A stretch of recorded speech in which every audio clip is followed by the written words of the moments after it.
We're here at the Barney Ford open space, where we're proud to be partnering with the Nature Conservancy and the town of Breckenridge, planting aspen seedlings as part of an effort to shape the future of Summit County forests and to make our community more resilient to the effects of wildfire and climate change.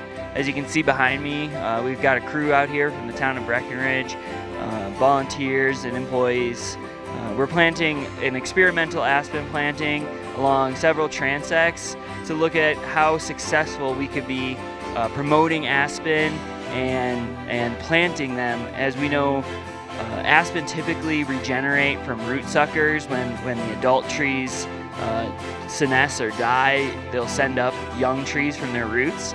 So this is a new method. It hasn't really been tried too many places in the United States. I know of one other project in Utah where they're planting aspen seedlings. And the idea is that aspen can serve as a natural fire break. It retains moisture and it can really transform the landscape. And the ecology of an aspen forest is very different than that of a lodgepole pine forest, and it holds a lot more moisture, which can create a natural fuel break and help to protect our communities into the future. As you know, we are doing a lot of lodgepole clearing, and this is one of the sites where that has been done. It's a large clear cut, but lodgepole pine, it really regenerates very prolifically, and so we end up with really dense, homogeneous stands of lodgepole. And we don't want to just get into a cycle of having 60-year growth of lodgepole, do a clear cut, and then have lodgepole come back time after time. So by planting aspens and by planting them in this manner along these transects, we'll be able to come back and scientifically study these aspen seedlings to see how well they do, what their survival rate is, and to understand how snow fences and soil moisture can really impact the success of planted aspen seedlings. I'm Ann Lowe. I'm the Open Space and Trails Manager with the town of Breckenridge. And the town of Breckenridge owns and manages about 5,000 acres of land surrounding Breckenridge in the Upper Blue Watershed. And much of the land that we own is jointly owned with Summit County Open Space.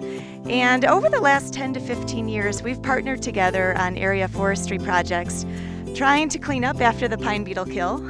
We also work in tandem with the U.S. Forest Service. And 10 to 15 years later, we now have about 10,000 acres of formerly cut forest. And what you see around us here is pretty typical of the growth that comes up following a clear cut for the pine beetle kill.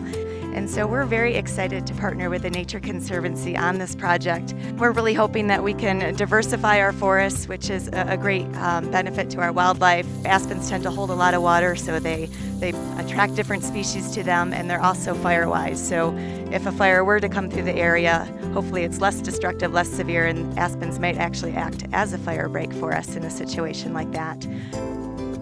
Hi, we are out here at Barney Ford planting aspen trees today. What you think? Why are you planting aspen? Well, we're here at a really unique site just outside the town of Breckenridge. And in the mid-2000s, this site was cleared to create a community protection zone between the forest edge and the homes just right across the street. And we've watched as that buffer zone has continued to regenerate naturally. We know that lodgepole pine are prolific cone sprouters. And as we've looked at this site, we've said, how will we maintain a reduced fire risk for residents, but still manage our forest? So we're trying something new out here. And beginning in July, we've started to prepare this site for aspen. Why aspen, you ask? Well, we're looking at aspen as use of a potential natural fire break. We know that aspen, in some cases, can help change fire behavior, lessening the severity and giving our wildland firefighters a better opportunity to defend our community and our resources. So we've prepared this site by removing the lodgepole pine starting in July, thanks to volunteers. And then we've done everything possible to give aspen their best chance at survival. We've built an 8-foot tall fence, and that fence is to keep out the moose, elk, and deer, because one of their favorite foods is aspen. Inside the fence is where we'll be planting these aspen, and right behind me you may see something that looks like a snow fence, and in fact it is. Aspen like moisture, and in the absence of us being able to make it rain or snow anymore, we've built a snow fence to create a moisture trap. We know the snow will hit the fence and drop, and we think that may create the conditions that aspen need to thrive. So we're out here today planting aspen that have been grown from seed collected here in Summit County. They've been grown in a nursery down in Fort Collins, and we brought them up to the site to outplant them. I work with the Nature Conservancy, a science-based organization, and we'll be monitoring over the coming years just how things are going. We'll be installing soil moisture probes to understand if snow fencing is a potential strategy to increase site moisture. We'll also be installing some camera traps to look at what is the browse pressure both inside and outside of this exclosure, and how necessary are exclosures to the success of planting.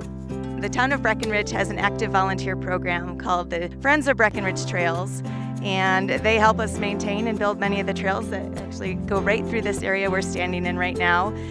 But they also helped us a lot this summer in trying to lop a lot of the lodgepole that are in here, and they've come out also to help us plant these aspens. They're an integral part to our community, and we're very excited to have folks lend a hand, and we appreciate all the help we can get.